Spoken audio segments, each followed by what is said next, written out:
Bueno, a fin de formalizar, vamos a ver ahora qué pasa cuando yo tengo una representación gráfica de la posición en función del tiempo.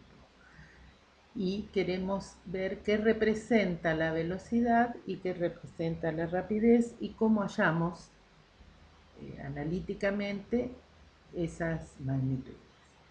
Si la trayectoria del cuerpo es esta línea celeste, vemos que el móvil en el tiempo inicial t sub i ocupa la posición xy.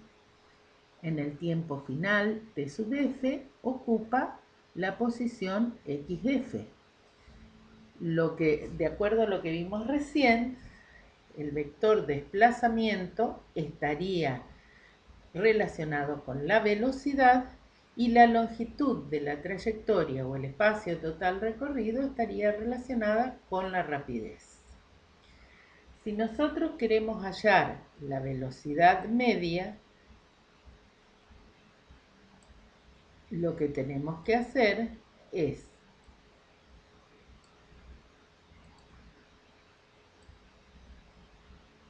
hacer la diferencia entre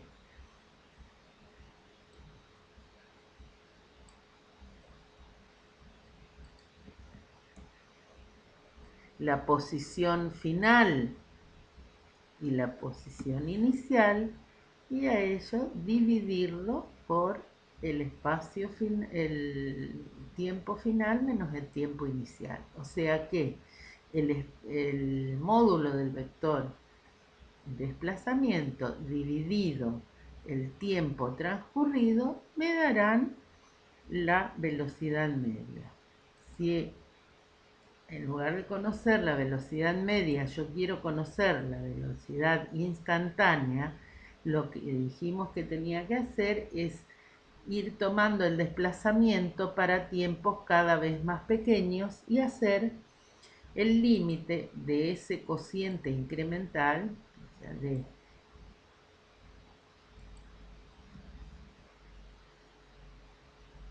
la velocidad media cuando el tiempo tiende a cero.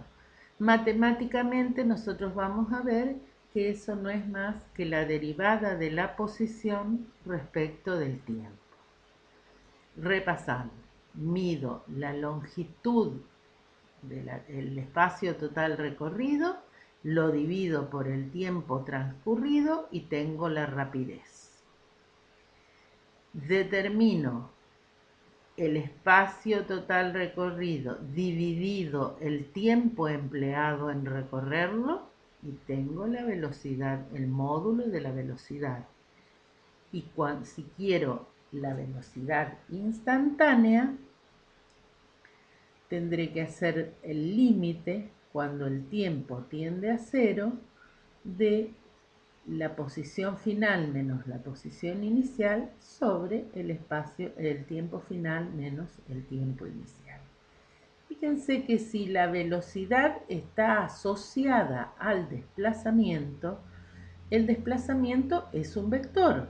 Por lo tanto, la velocidad también será una magnitud vectorial.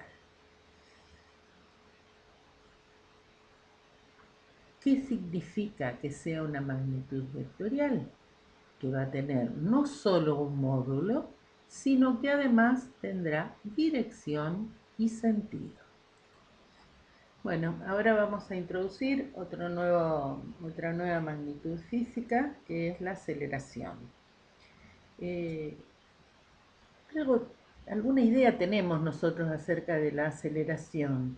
Si nosotros asociamos la palabra con lo que hacemos cuando vamos en el auto y queremos cambiar la velocidad, decimos que aceleramos. O sea que, evidentemente, la aceleración está relacionada con un cambio de la velocidad y, por supuesto, en el tiempo. Entonces, hay distintas formas de acelerar, porque decimos cambio de la velocidad. Puede ser que la velocidad aumente en el tiempo o que la velocidad disminuya. Pero dijimos que la velocidad es una magnitud vectorial, o sea que también debe haber la posibilidad de acelerar cambiando la dirección o el sentido del vector. Porque si cualquiera de las características del vector velocidad que cambia, debería hacer que cambie o que aparezca una aceleración. Vamos a ver entonces, teniendo en cuenta que la aceleración está relacionada con el cambio de la velocidad en el tiempo. Vemos en primer lugar, definimos lo que es la aceleración media, o sea que es el cambio de velocidad en la unidad de tiempo. Me da idea de cuánto varió la velocidad en la unidad de tiempo. De la misma manera que antes definimos la velocidad instantánea, ahora definiremos la aceleración instantánea.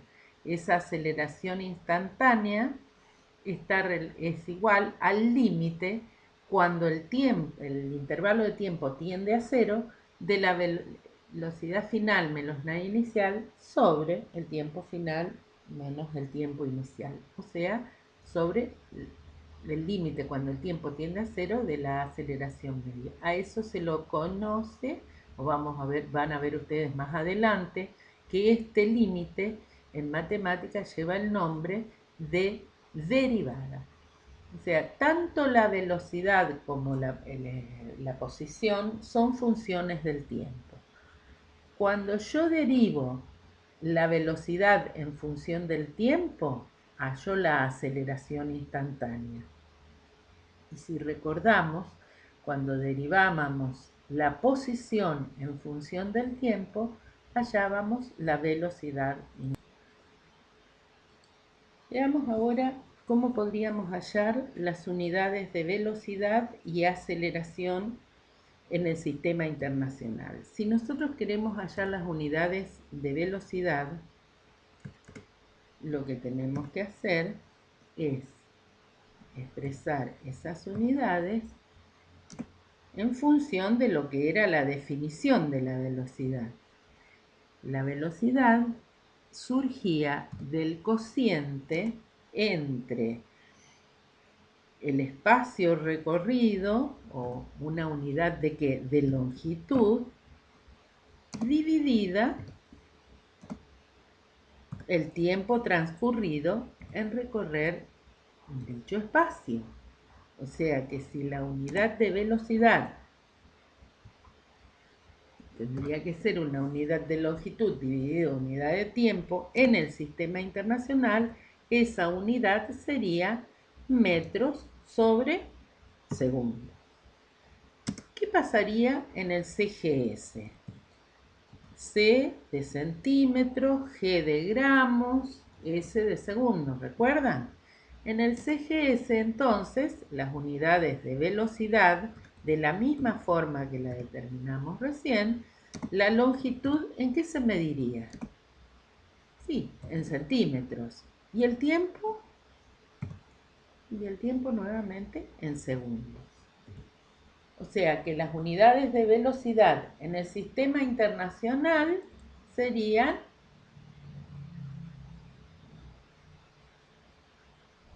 metros sobre segundo y en el CGS centímetros sobre segundo. Veamos qué pasaría con la aceleración. Las unidades de aceleración, de acuerdo a la definición que dimos, aceleración me da el cambio de la velocidad. ¿En cuánto cambia la velocidad? En la unidad de tiempo. Por lo tanto, será unidades de velocidad divididos unidades de tiempo. En el sistema internacional, esas unidades serían metros sobre segundos. Vamos a ponerle un paréntesis acá, porque a esto lo tenemos que dividir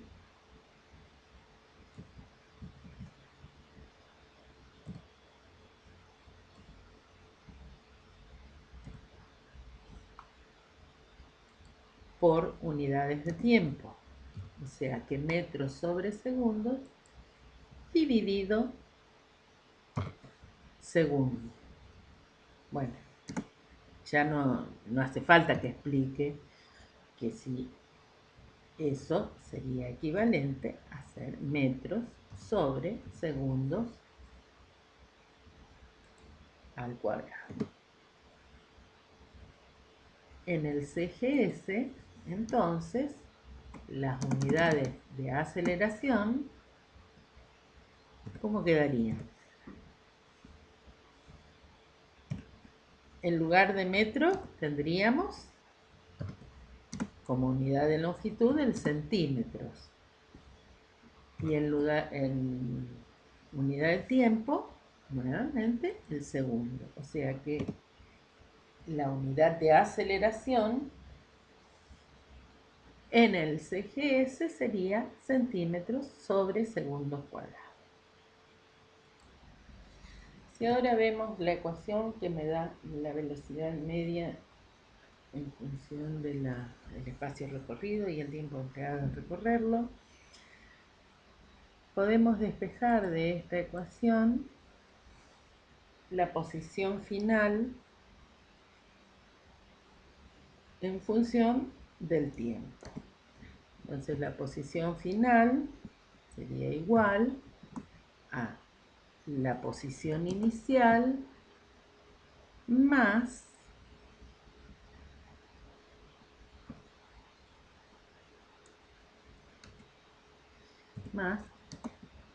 la velocidad por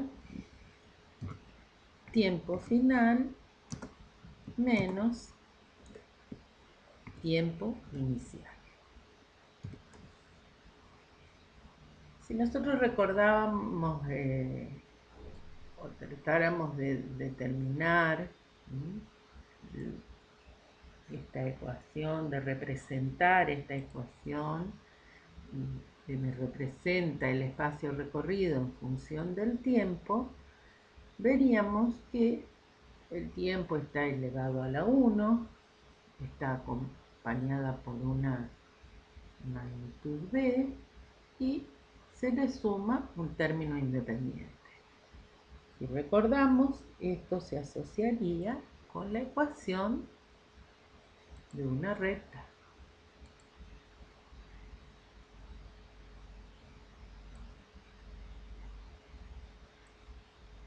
Ajá. Si yo hago la pendiente de esta recta, o sea, espacio final menos espacio inicial dividido tiempo final menos tiempo inicial, tendría la velocidad. Por lo tanto, la pendiente, o sea, la que acompaña el término del tiempo elevado a la 1, sería la velocidad. ¿Qué implica eso? Que a mayor pendiente, mayor va a ser la velocidad. O sea, a medida que la pendiente disminuye, la velocidad irá disminuyendo. Otra cuestión sería también que si la pendiente es nula, o sea, si el espacio es constante, es siempre el mismo, no hay velocidad.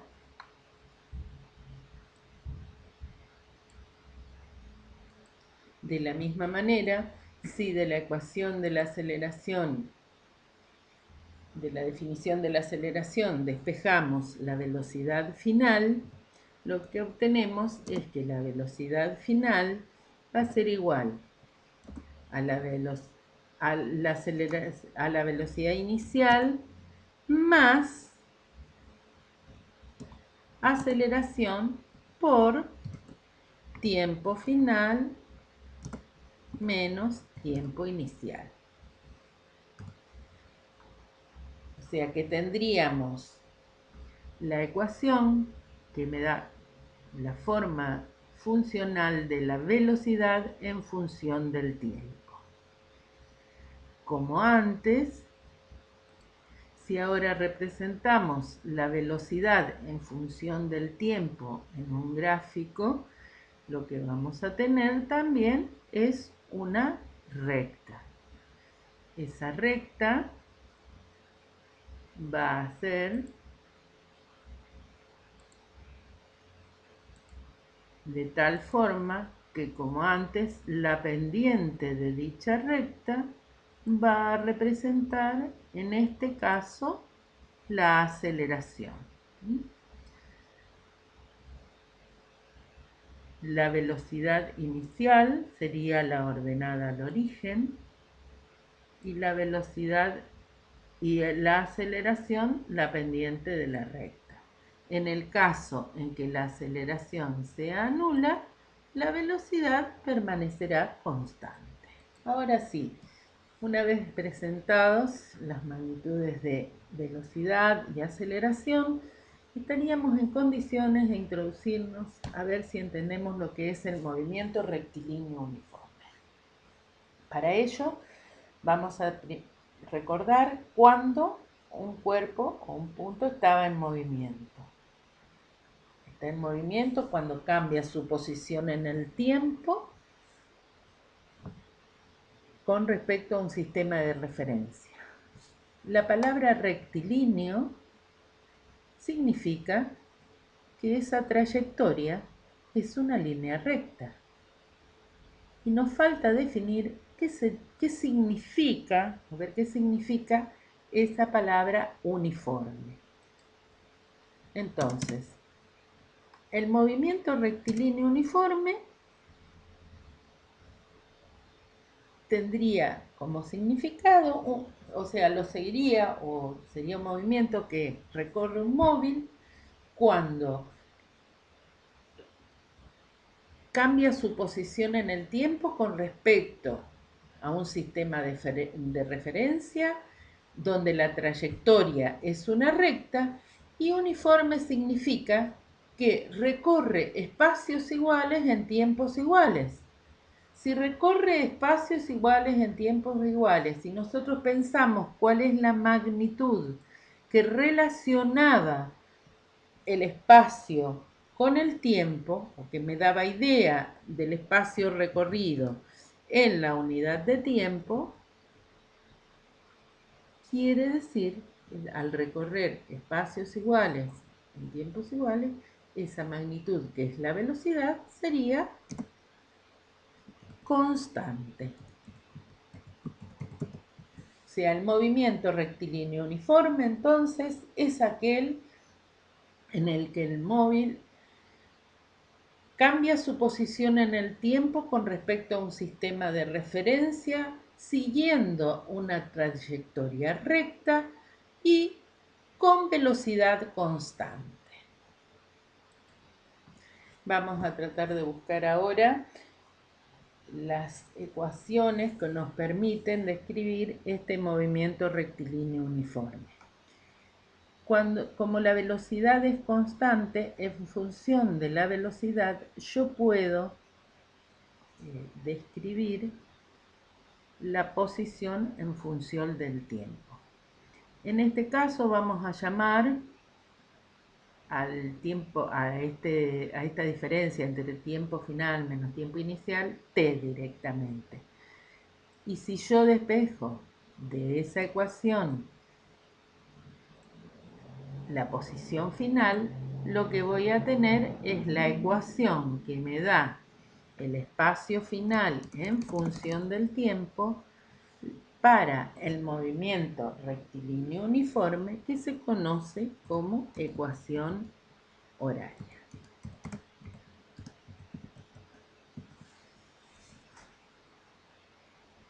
O sea, en el caso en que la velocidad sea constante, si nosotros pensamos en lo que vimos que era la aceleración, que era la variación de la velocidad en el tiempo, ¿cuánto valdría la aceleración si la velocidad es constante? O sea, la aceleración valdría cero. Por lo tanto, en el movimiento rectilíneo uniforme no existe aceleración. Y la ecuación horaria se obtiene de la siguiente forma. ¿Qué representa esta ecuación físicamente? que yo le tengo que sumar a la posición inicial que ocupaba el móvil el espacio que recorre debido a que tiene una cierta velocidad durante ese tiempo transcurrido. O sea que en ese tiempo t transcurrido, el espacio que recorre debido a la velocidad es igual al producto de la velocidad por tiempo. ¿Siempre se suma? No. Si yo tengo que la velocidad es contraria, o sea, yo tengo que me muevo hacia el eje negativo de las X, entonces, en ese caso, lo que va a hacer, va a disminuir voy a estar en una posición menor a la que estaba al comienzo. Por lo tanto, esa velocidad va a ser negativa. Depende del sentido de la velocidad y el sistema de referencia que yo elija, la velocidad va a ser positiva o negativa.